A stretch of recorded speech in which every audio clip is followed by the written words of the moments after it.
Comme annoncé, et en dépit de certaines entraves administratives émanant de services relevant du ministère français de l'Intérieur, le mouvement pour l'autodétermination de la Kabylie, MAK, est parvenu, dimanche 14 décembre à Paris, à proclamer l'indépendance de la Kabylie. Cette initiative n'a toutefois pas suscité l'adhésion espérée auprès des Amazighs du Maroc. Ces derniers ont décliné l'invitation qui leur avait été adressée par les dirigeants du MAK afin de participer à l'organisation de cet événement tenu dans la capitale française.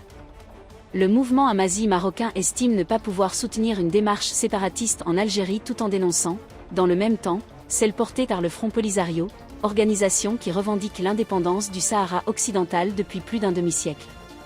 Une justification qui mérite néanmoins d'être nuancée. En effet, ces mêmes acteurs avaient accompagné avec enthousiasme, le 20 avril 2024 à New York, l'annonce du président du MAK, Ferhat Meheni, relative à la « renaissance de l'État de la Kabylie », notamment à travers la création, à Agadir, d'un « groupement d'action de soutien au peuple kabyle ». Des médias marocains avaient alors fait état de projets de marche et de sit-in destinés à appuyer la cause kabyle. Or, en ce 14 décembre, le mouvement amazigh marocain n'a organisé aucune initiative publique de soutien à la proclamation de l'indépendance de la Kabylie.